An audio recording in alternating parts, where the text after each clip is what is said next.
toute l'équipe pédagogique de l'école Badra Sarr,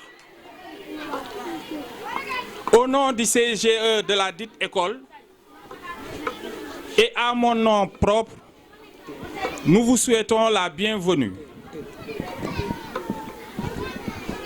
Merci. Nous vous souhaitons la bienvenue. Auguste Assemblée, nous voilà encore réunis ce matin pour fêter les meilleurs parmi les élèves de l'école Badra Sarr. Je tiens à préciser que c'est la 7e édition. Cette année, nous allons primer 55 élèves, dont 51 de l'école Badra Sarr, 2 de l'école Cheikh Mbaba et 2 de l'école Koumba Ndingding Sonko. Cela est possible grâce à nos partenaires que nous remercions, particulièrement à l'association des anciens élèves de l'école Badra Sarr et en particulier le président Amadou Diakhaté.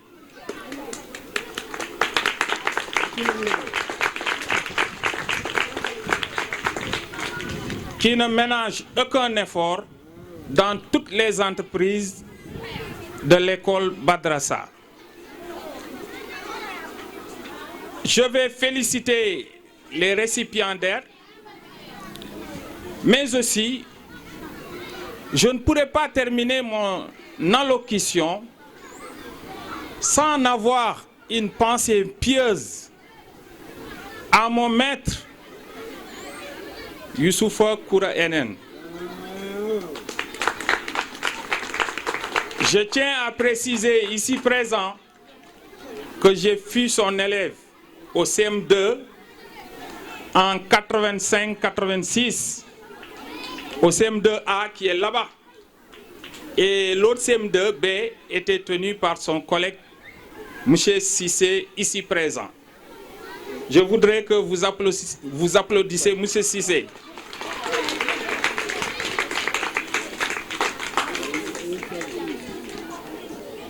Nous tenons aussi à remercier vivement les partenaires qui ont beaucoup contribué à la réussite de cet événement. Je vais terminer par formuler des prières à mon maître, que la terre lui soit légère, que le bon Dieu lui accueille dans son paradis. Vous sentez à travers mes propos que je suis un peu touché et c'est ça quoi. Merci beaucoup. La famille scolaire et éducative.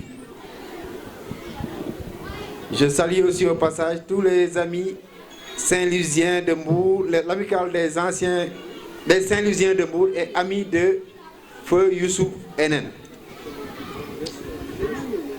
Ce jour est un jour important dans plusieurs domaines. Car, comme l'a dit tantôt, ce qui m'est devancier a formé plusieurs générations de cadres et d'autres Sénégalais de haut niveau. Ici présent, je peux nommer Aïdara Diop, ingénieur ancien de la Sonatel, M. Ibrahima Kamara, il fut commandant de gendarmerie, M. Michel Enen, M. Khadim Tabet, honorable député, etc., etc. Il y a aussi M. Pape Moussa Kamara, qui, son papa a fait 29 ans dans cette école avec lui et qui était aussi directeur d'école. Il vient juste de décrocher il y a 1 an. Au passage, on le remercie beaucoup parce que c'est lui qui a rénové cette salle derrière vous, cette salle informatique, avec des amis de Saint-Étienne. Pape, nous vous remercions pour tout ce que tu fais pour l'éducation. Cette école, comme j'ai dit, a vu passer beaucoup de personnalités, beaucoup d'enseignants. Et parmi eux, un certain Youssoufa Koura NN. Youssou fut un grand frère pour nous, un maître pour d'autres, un père pour d'aucuns, etc. C'était un brillant enseignant. Nous avons pris l'intention de parrainer cette cérémonie à Youssou. Ce n'est pas parce que nous voulons de l'argent. Comme je dis tout le temps, l'année dernière, c'était M. Diouf qui était parrain, mais nous avons vu qu'il y a beaucoup de repères qui sont en train d'être perdus dans le monde éducatif et dans les enfants, chez nous, dans les enfants actuellement. L'honneur est une source de réconfort. Il démontre que vous n'êtes point indifférent à tous les efforts qu'a eu une formation de qualité aux élèves. Vous le savez, enseigner exige beaucoup d'abnégation, de sacrifice, de rigueur. En effet, Youssou a été, comme vous le savez, un serviteur modèle de l'école. Toute sa vie gravitait autour de l'école et des élèves. Né le 20 novembre 1943 à Mbour, Youssou était l'aîné de notre famille de 8 enfants. Il débuta ses études élémentaires dans cette école où il a bénéficié d'une solide formation d'enseignants exemplaires. Il réussit au CEP et l'entrée en 6e en 1959, l'année de ma naissance. Il poursuit ses études secondaires au cours normal de Mbour où il obtient son BEPC en 1963. Son excellent niveau lui ouvrait déjà les portes de Ponty. Mais il ne pouvait pas résister à l'appel de la passionnante mission de l'éducation. Déjà au cours normal, ses qualités d'athlète et de gagneur se révélaient et se confirmaient maintes reprises. Son école aux rencontres sportives, comme le saut en hauteur 1,80 m, le 100 mètres, le lancer poids, la course de fond. Toujours major en EPS et en français. Il faisait aussi des beaux jours du stade Mbour, qui était à ses débuts avec des dirigeants comme Walt Corentin. Il était aussi le leader incontesté du Daniel Club. Son ardeur de vaincre, son enthousiasme débordant ne l'empêchait point d'exercer sa carrière d'enseignant avec foi et enthousiasme. Ses différents postes furent Niakhar à 20 ans en 1963, Ndiaganiao en 1966 où exerçait notre père. Dans ce lieu, il a enregistré des résultats éclatants, 100% au CFE et en entrée en 6e. Puis à Médine, école d'application. Plus tard, il réussit à l'ENAS, deuxième sur la liste professionnelle. Après 3 ans passés dans ce temple des éducateurs spécialisés, il retrouve son métier bien des mains. À Mbour 1, cette école. 2 mots traduisent son amour pour l'école, la conscience et la conviction. Un jour, pour sauver un élève blessé, il le porte sur ses épaules et parcourt 80 mètres avant d'arriver au poste de santé.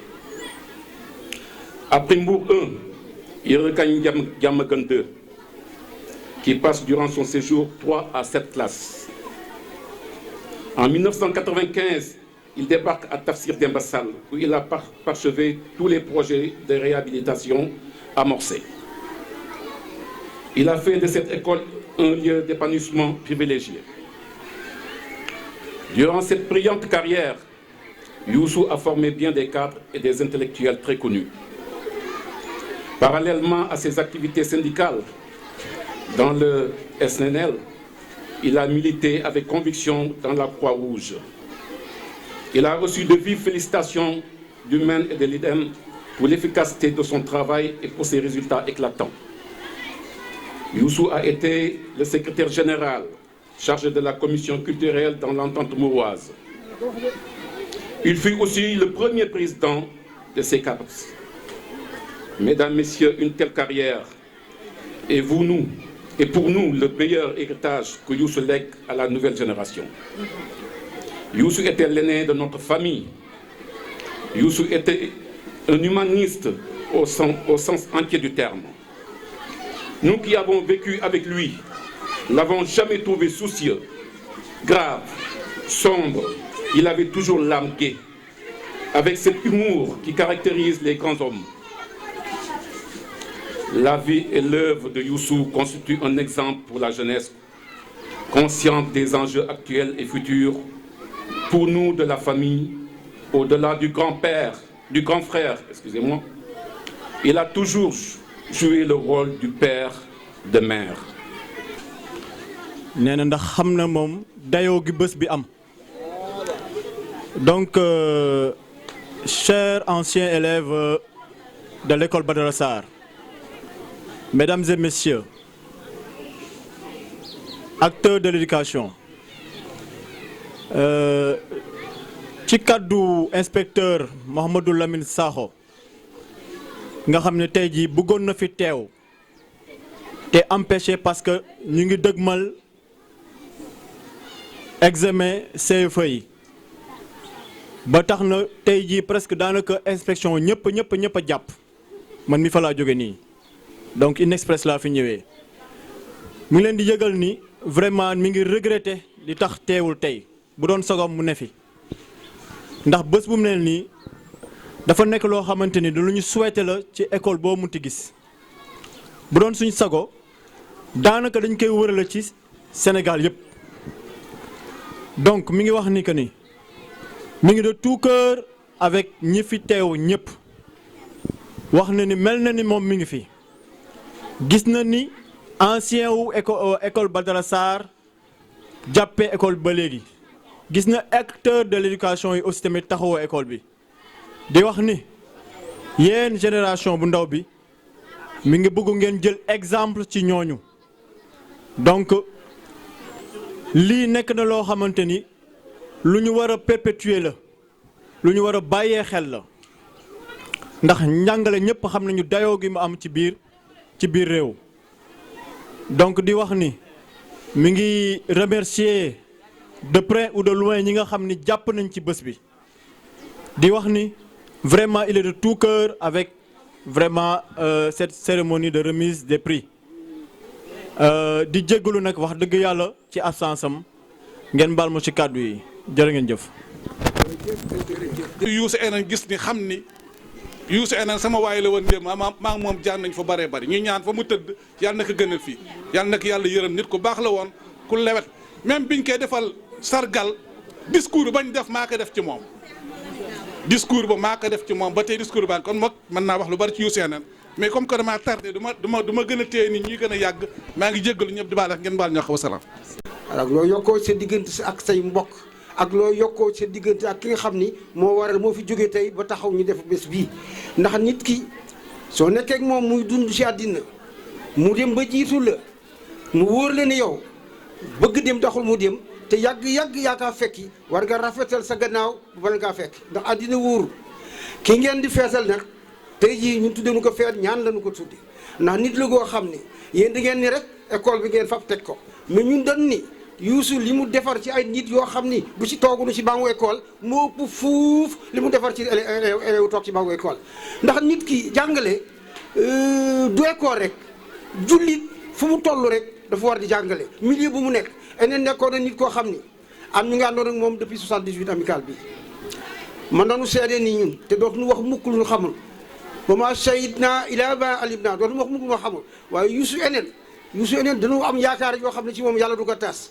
ndax ni nekkee woon ak moom mu nekk ak ñun nekk ak ñeneen ñoo xam ni bokkuñu si ñun nga xam ni moo gënoon baax ci àddina ndax nit soo nee baax na nit ñi noo xalaat xaalis wala ceeb déedéet Youssou baax gi mu baaxoon moo di baaxul defar nit dafa laa fekk ci dara nga nekk ci mu seet ba xam ni du nii mu woo la di ànd ak yow di waxtaan ak yow def la xarit def la doomu ndey bëgg a dellu si li nga xam ni mooy nit kon Youssou nit la doon defar nit ku baax la doon defar ñun na àndandoo ak moom li ñu àndoon ak moom ba mu jiitu rëccu wuñu ko ndax wàcc ñi ci ñun loo xam ni ba léegi mën nu toog ci place 5 minutes te tudd nu Youssou eneen yàlla dafa wax ni nag inna allah laa yudii'u ajral muhsinin am nañ da yoor soo ko defee ci kaw suuf def ko ci jaam yi yow kenn du la fàtte nit ñi seen bopp du la fàtte waaye yàlla du la fàtte mukk Youssou eneen nag ñun mën nu dara ci moom di ko ñaanal rek di ko ñaanal di ñaanal ñu waa ji ay waa bokkam ndax wax di yàlla yoon tamit nit ku baax la woon nit ku dal la nit ku teey la nit ku bëggoon njaboot nit ku bëggoon ay xarit nit ku mënoon dimbali nit nag ci lépp loo xam ni mën na ko ci kaw suuf Youssou kenn mësu ko gis mu mer ñu àndandoo moom ba fii man maa ko ci gënoon yàpp mais Youssou ba suñu gis suñu mere su dikkee lu avancé rek laa wax ba fii nu toll nii ma nga ci àllaxira waaye ba léegi am na kayit yoo xam ne wàcc ci nag bi suñu demee ba jaaxle ba sës dañu kaa ubbi teg nga xam ne Youssou ma waxoon lii nun na leen seet yi leen kaa defare sëriñ bi ngeen baal maax digle nga màgg ba ñuy décroché naan Mohamed va à l'université ba décroché son diplôme ñu ngi koy ñaan bu baax a baax initiative bi rafet na il faut toujours défendre le travailleur kooku sacerdoce la du dëj léegi bi représentant Koytama président Koytama dañ di ko jox preuve Sabali kon ay seetu ñu mëri kooku monsieur Camara la jërëjëf jërëjëf merci encore une fois dundu gi dafa am solo dundu doomu aadama war na nga mën a fexe ba bu ñuy def évaluation derrière bu yàlla yeex ñu xam ne xoolal ñu fi sotti ñëpp fan la ñu jaar seen pense ñu koy sargal nga jël sargal bi teg ci loxoom marque de reconnaissance la c'est une famille voilà Djibi Ka merci Djibi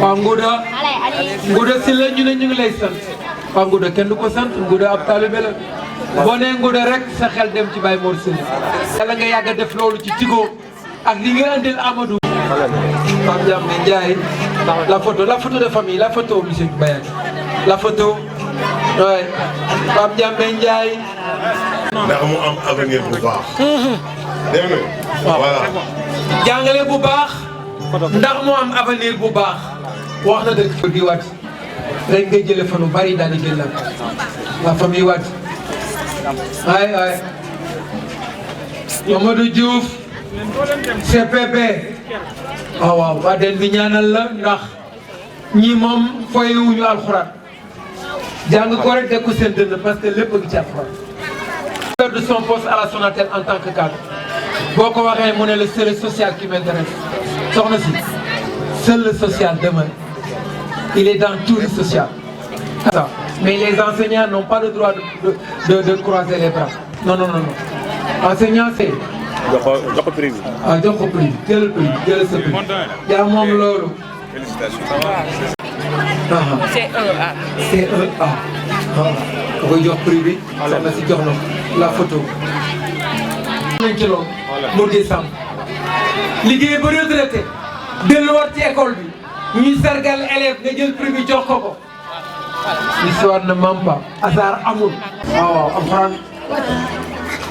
jërëjëf Awa xam naa maamam lañ ko war a mën a. léegi mën ngeen a bokk nag photo.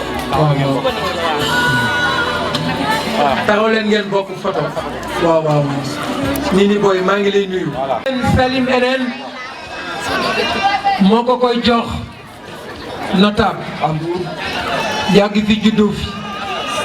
gis nga àddina bi man dama dem ministère éducation ba mu fa nekkee bu ma nee eneen ñu naa sa mag jàngalekat bu rëy la woon amul fierté boo xam ne bu mel noonu foo dem ñuy wax lu baax ci sa mbokk bu ko jiwuloon tey lii du ko am donc ñu ngi leen di gërëm di leen sant jërëjëfati mes félicitations.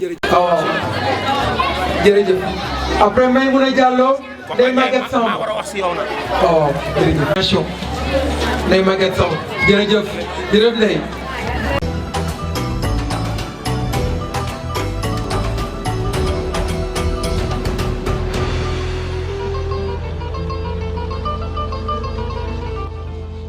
Erare Ouman Este Abdoulaye Sow la photo jërëjëf ku baax merci beaucoup merci encore une fois félicitations. Amin Damfa la photo de famille Omar Touré ak Aliou Khoule. Waaw après la mise en place.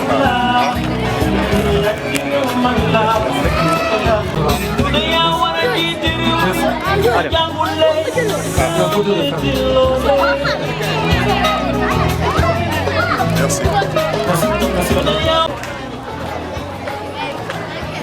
wax yëpp moo nekk Jojo mais dafa am benn bu des rek bu ma bëggoon a yeggali ci waxtaan wi moo di dañu am doom boo xam ne scientifique la scientifique fii nation yu rëy yi comme la France ou l'Allemagne toog ak ay scientifique parce que c'est un physicien ñuy étudier le Big Bang que tous les physiciens ou les scientifiques savent mu toog fa ñuy étudier qu'est-ce qui a provoqué le Big Bang ou bien avant le Big Bang qu'est-ce qui existait te chaque fois mu am ay prix d'excellence sama xel dem ci moo leen bëgg a wax ne moom la ñu tuddee Youssou NN yaayam mu ngi nii toog mooy Odette ma bëgg ngeen ñaanal ko bu baax a baax a baax a baax parce que fa mu toog Sénégal la fa toogal donc fi scientifique yi toog tey yi gën a rëy ci àddina doomi Mbuur a nga fa toog konte loolu laa ci bëggoon a dolli pour ñu ñaanal ko parce que ñun ñoo ko jur Kocc Barma dadaa wax ne boo juree doom mu baax ñëpp a ko jur bu menee neneen yaayam ak papam rek moo ko jur waaye kii ñëpp a ko jur loolu rek laa ci bëggoon a dugal ngeen xam ko. Félicitations. Merci. Ndiaye. Non. Prix arabe, on me dit prix arabe.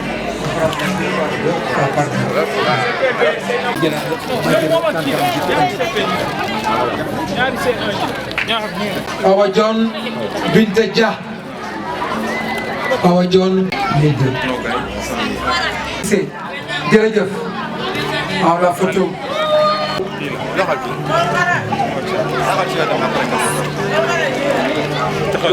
La photo de famille. Maguette Diop. On fait mathématiques.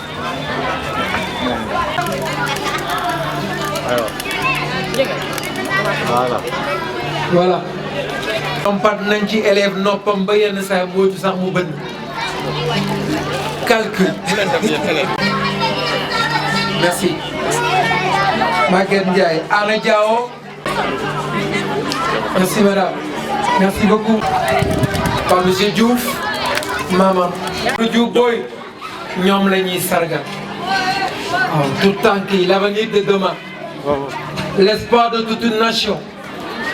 On applaudit encore Omar Dia, Ousseynou Bass, Babacar Diakhaté. waaw ñoom ñu ngi leen di ziar voilà gis nga il y a 4 élèves. C'est très bien. Tu ne peux pas être au Moulay li ngay wax dégg li ngay wax xamuñu ko am. lii pare ñaar yëpp pare un sportif hors pair. Bambara Seydi école Koumba Ndindy Sonko. ci benn école qui a été créée en 1921. yàggoo fi xamal na ne yàlla rek moo fi nekk. borom asamaan ak suuf borom jant ak weer borom nit ak jinne bu te développement te sa xel du dem ci jàngale. ces femmes de craie et ces hommes de craie sacrifier toute une vie pour donner adduna yëpp tënku ci jàngale. damay wax naan ñaari secteur ñu gàcce ngalaama jàngalekat yi. L'orientation de ces deux grands secteurs, c'est l'éducation et la santé. On nous parle d'un programme sénégalais émergent. Mais tant que la santé est derrière, tant qu'il y a des couacs dans la santé, tant que